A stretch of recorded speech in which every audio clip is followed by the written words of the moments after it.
personally am such a movie lover. I love to watch movies. I like to dissect them. I like to listen to podcasts of people dissecting them. I really enjoy a good movie. So I just wanted to, share some facts, behind the scenes facts of some of those movies and do so with a whisper. But I'm also gonna be chewing on some gum, so we'll get some gum chewing sounds, which I know is a big fave of a lot of people, so I will be doing that. But before I jump into the video, I did want to ask and remind you guys to subscribe to my channel if you enjoy watching me and are looking forward to hearing more and kind of follow along my journey at getting better at ASMR. I would really enjoy if you guys could give me a follow. If you guys could subscribe, sorry. But yeah, so without further ado, we'll go ahead and jump into the video now. Okay, so I've got the gum here. I'm gonna go ahead and get a slice, or is that what they're called? A slice, a stick, I don't know. Put that down.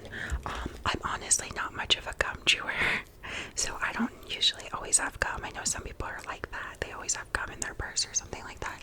I am not one of those people, so I just bought some extra. I'm pretty sure it's one of the more popular gum brands, but I don't have a favorite. But I like that it was watermelon. Those usually are really good, so I'm gonna go ahead and start chewing this.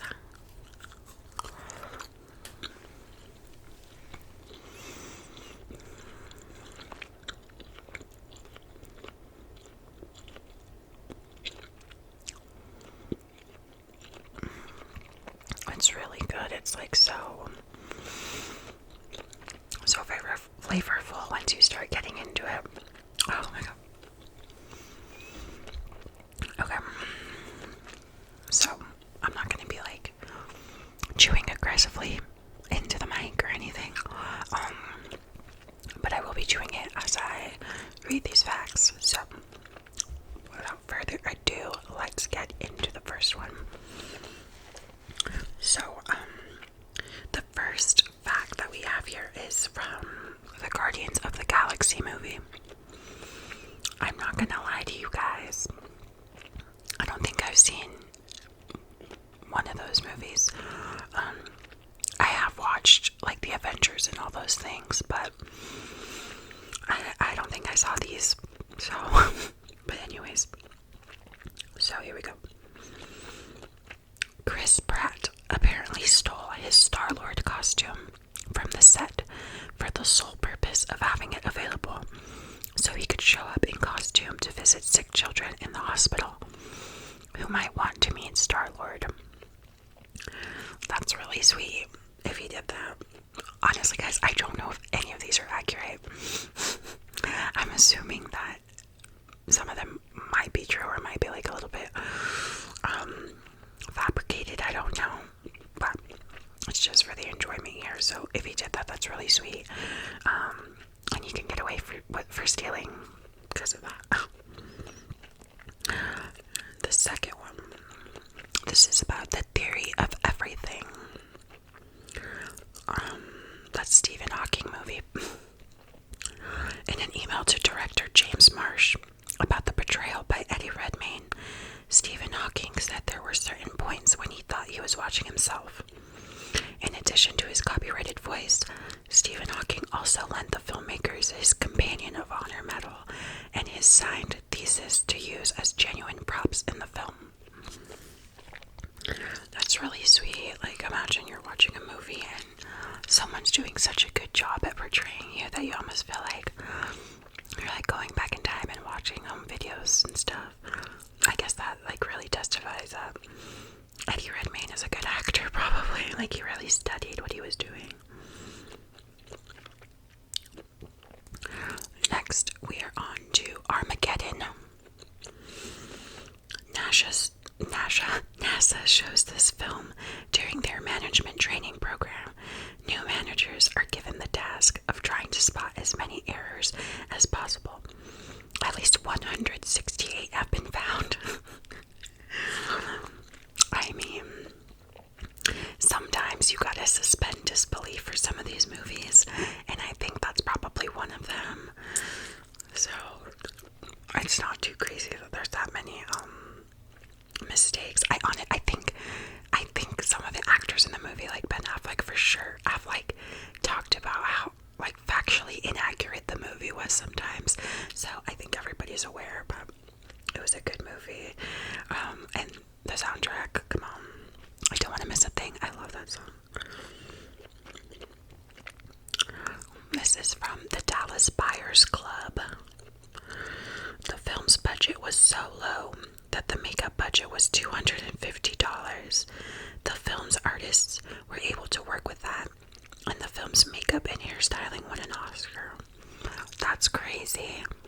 That is like not like you can go into Ulta and barely get enough stuff for yourself, and that'll be like $300.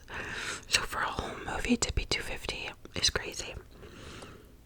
And once again, that just goes to show how talented these people are, because they obviously won an Oscar, so that's crazy.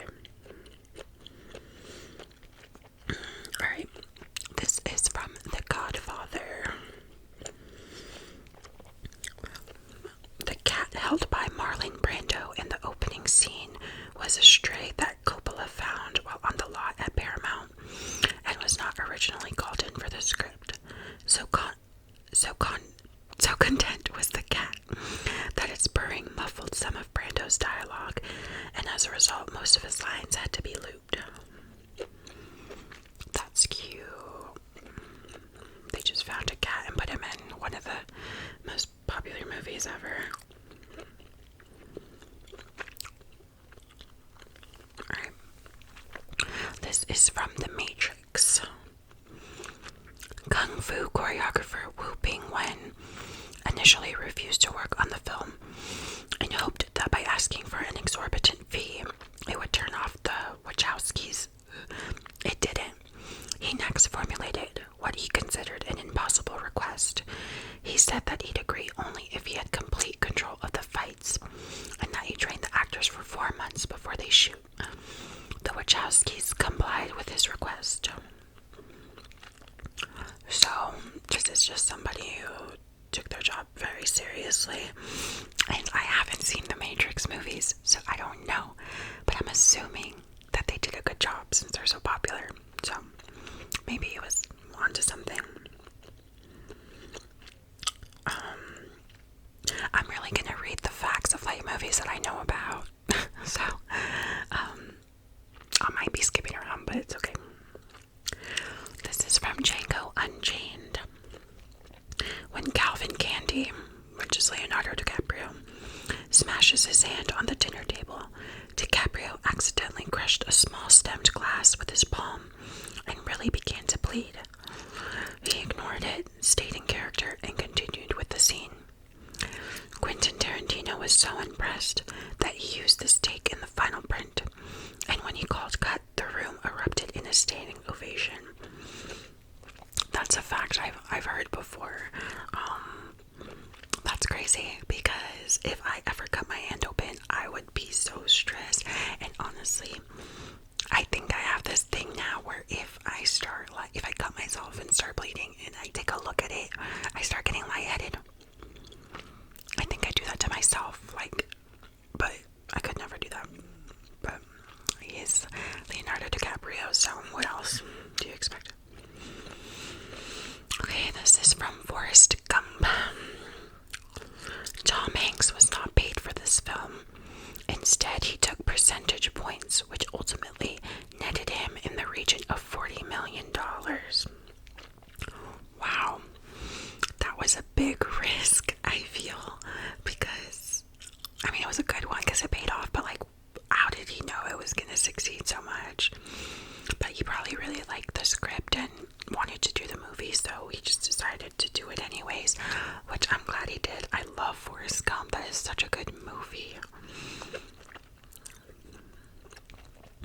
Right, this is from Titanic. After finding out that she had to be naked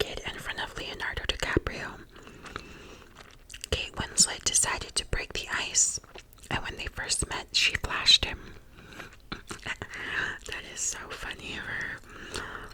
But like, honestly, like it's bound, like it's gonna happen. Might as well just get it over with. That's funny. Also, some people are just more comfortable with their bodies than others, so maybe it wasn't like that big of a deal to her to do that.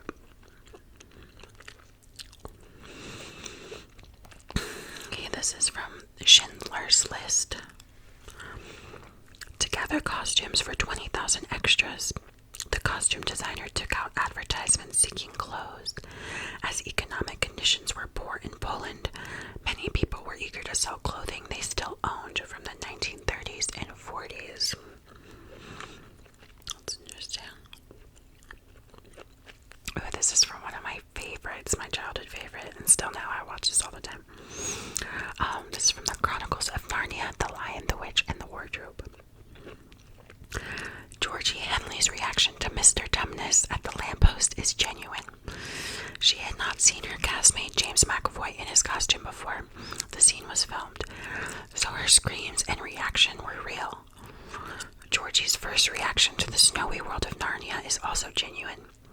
She was carried into the set blindfolded to make her first entrance, and her wide-eyed, delighted reactions to it are all entirely her own. That is really sweet that they did that, because I think it makes it more genuine.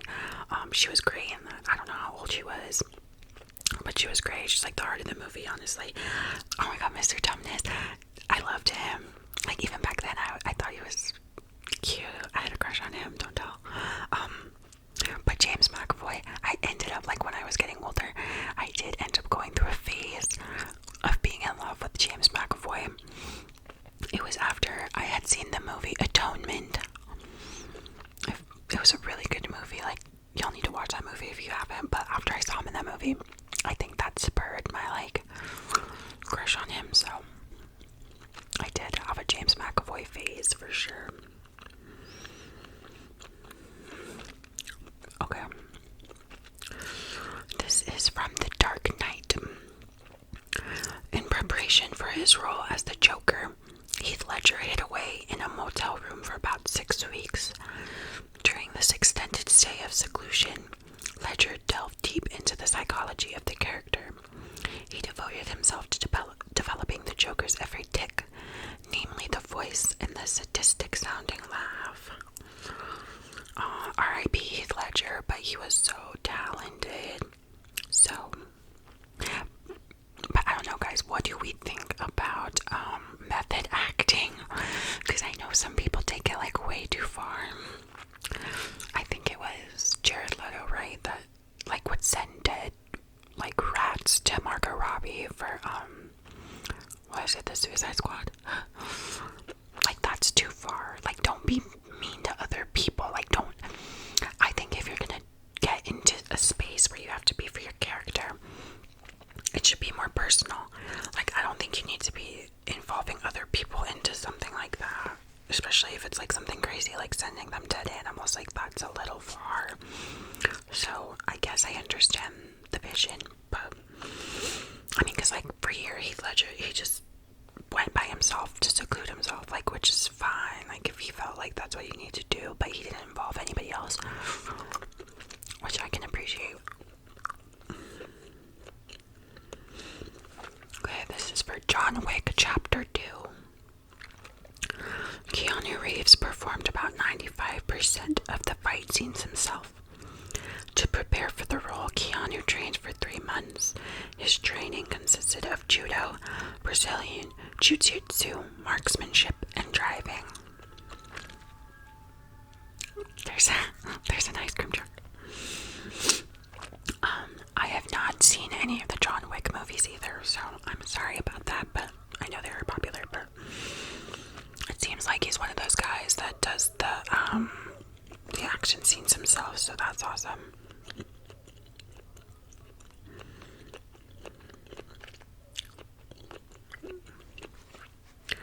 Okay, this is from The Lord of the Rings, The Fellowship of the Ring. The cast often had to fly to remote shoot locations by helicopter. Sean Bean was afraid of flying and would only do it when absolutely necessary. When they were shooting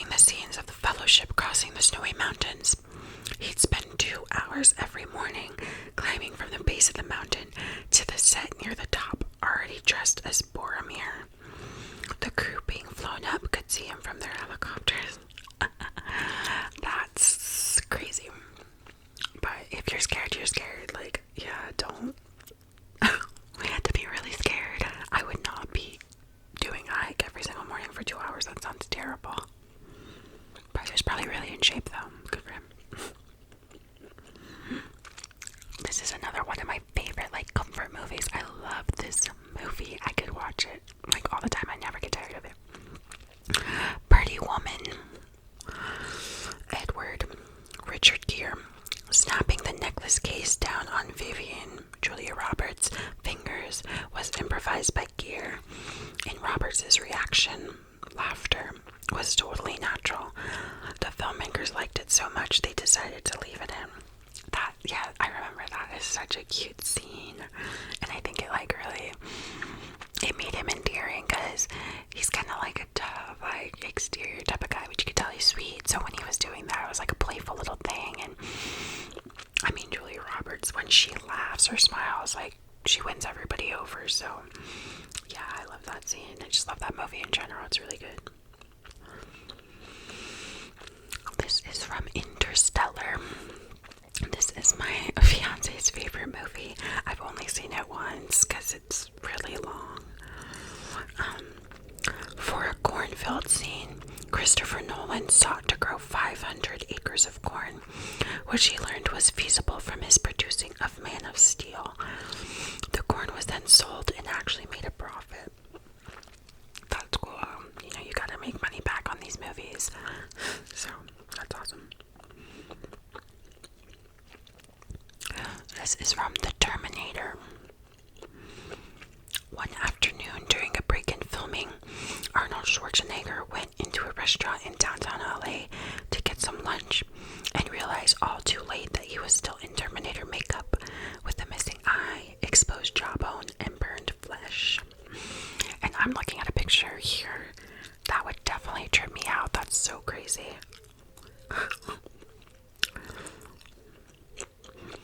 Okay, from Star Trek. The sound of the automatic doors opening on the USS Enterprise is a Russian train's toilet flushing. I don't know what that sound is, but that's cool.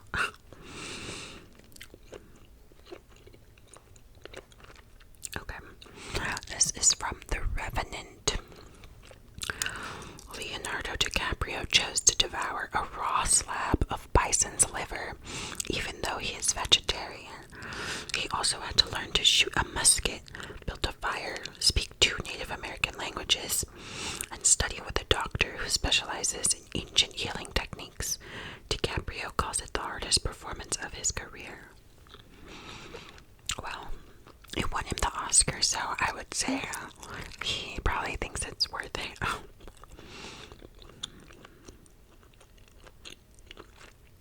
I've never seen that movie either. Sorry about it. Okay, Jurassic Park. The sound the velociraptors make when communicating is the same sound tortoises make when having naughty time. Okay.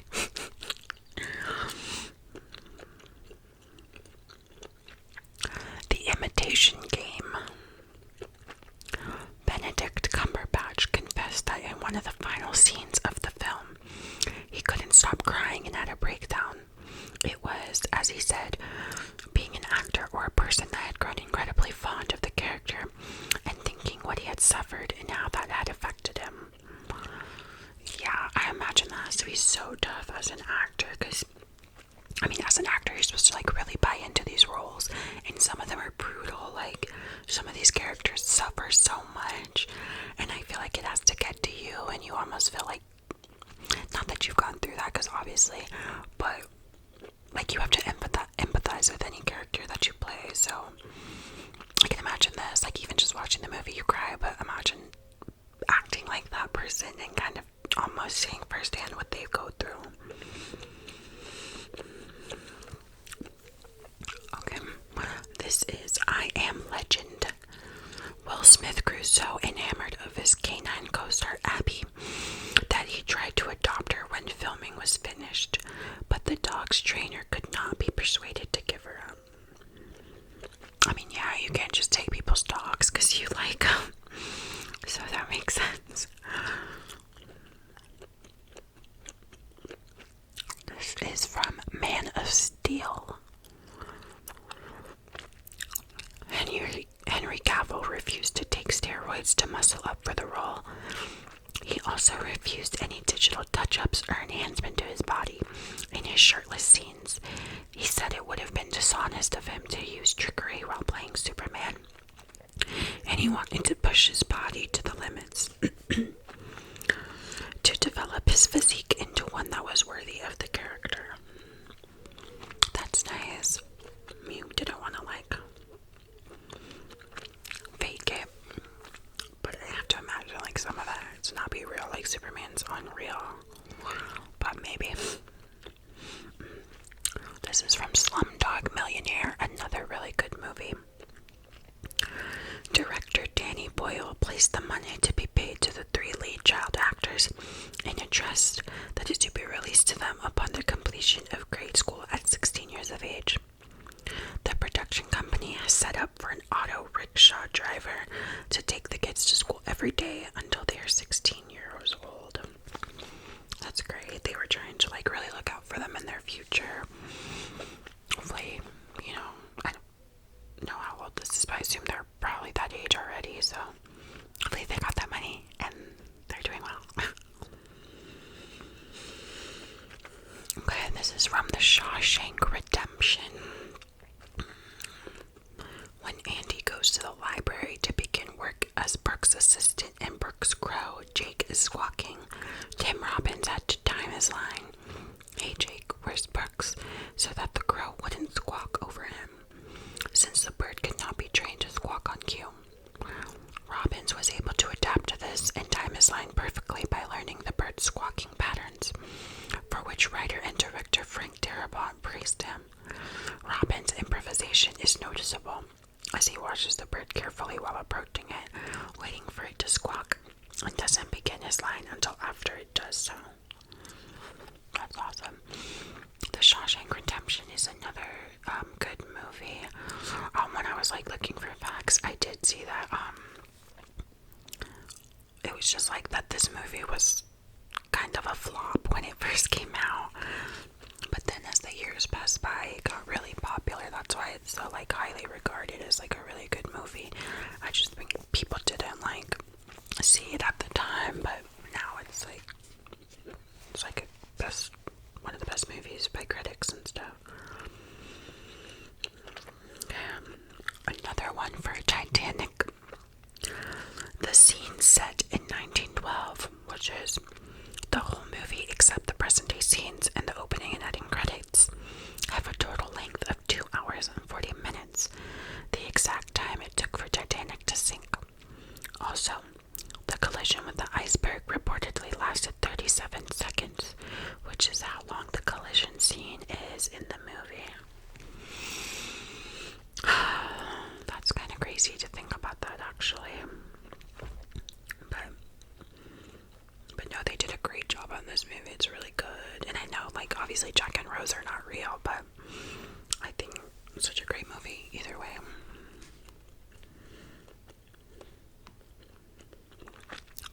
This is from Saving Private Ryan.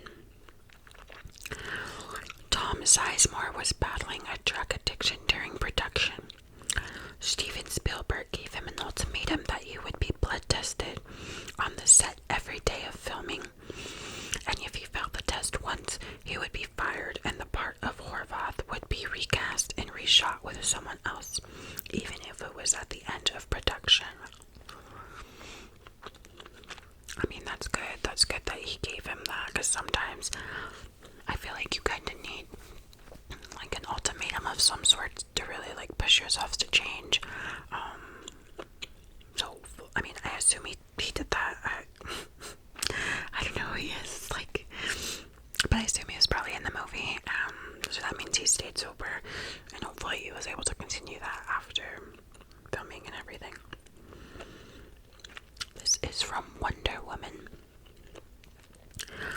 Gal Gadot was a part of reshoots for the movie,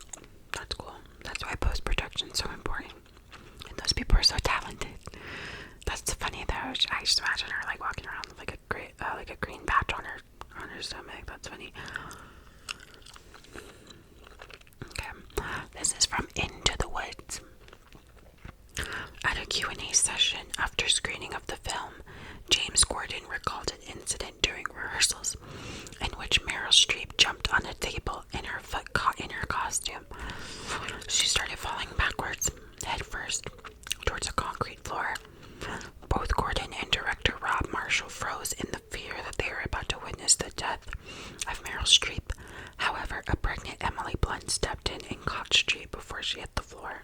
Oh my god. It sounds so scary. And Meryl Streep, she's like a national treasure. Like, you can't just be letting her die out here. But good on Emily Blunt.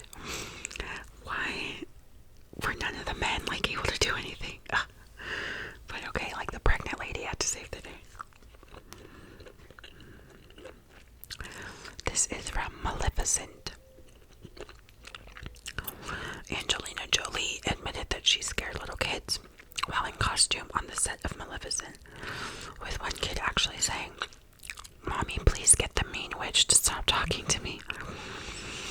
She adds that her daughter Vivian Jolie Pitt, who played young Aurora, was the only child who was not scared of her.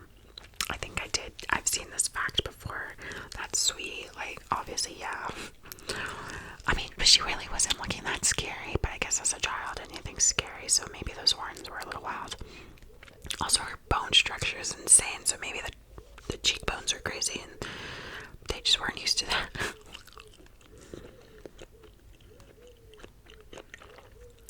Okay, this is from The Devil Wears Prada. On the first day of filming, Meryl Streep told Anne Hathaway, "I think you're perfect for the role. I'm so happy we're going to be working together."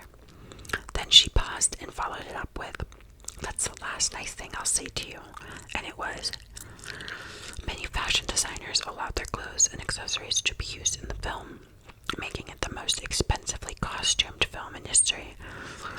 Meryl Streep donated her wardrobe to a charity auction."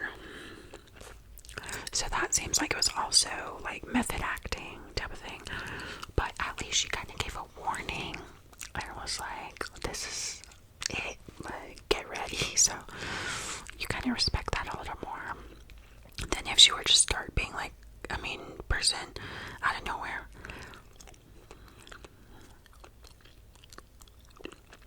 Okay. This is from Rocky IV. Sylvester Stallone wanted to make sure the boxing scenes looked real in Rocky IV, so he instructed Dolph Lundgren to actually hit him. A punch to the chest left Stallone in intensive care for 4 days. Oh my god. That's crazy, but anything for art, right? Okay, this is from The Black Swan. Natalie Portman not only trained for a year as a dancer to prepare for the role, but paid for the training out of her own pocket until the film found investors. Aronofsky attributed the film's getting made at all to Portman's dedication and enthusiasm. That's good. Like, I like people that really dedicate themselves to something.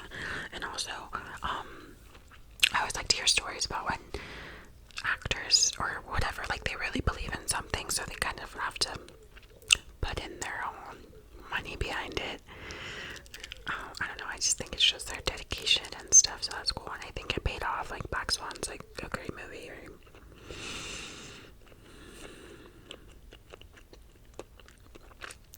This is from Fight Club. Brad Pitt and Edward Norton both really learned how to make soap. I'm not gonna lie, I've never seen that movie, so I don't know what that means. But if you have, that's I guess that's interesting. They made the soap. They really did learn how to make it. Okay, and the last one here. This is from Castaway. To make himself look like an average, out-of-shape, middle-aged man, Tom Hanks didn't exercise and allowed himself to grow pudgy. Production was then halted for a year so he could lose 50 pounds and grow out his hair for his time spent on the deserted island.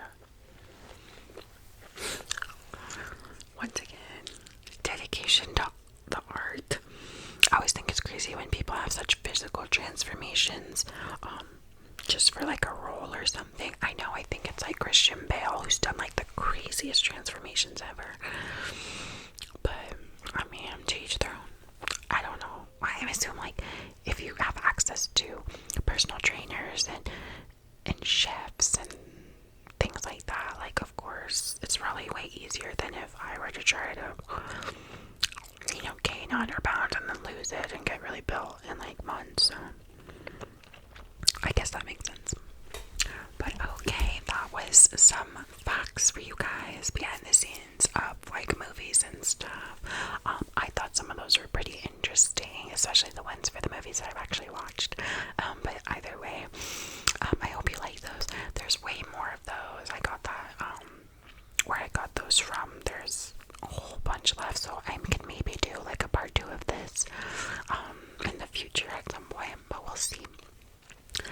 But anyways, I hope you guys enjoyed that, the fun facts, and then also the gum chewing in between.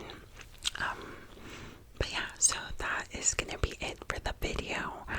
Just a reminder, once again, to like and subscribe to my channel. I would really appreciate it. I'm still trying to grow here, but for those of you that have subscribed already, thank you so much.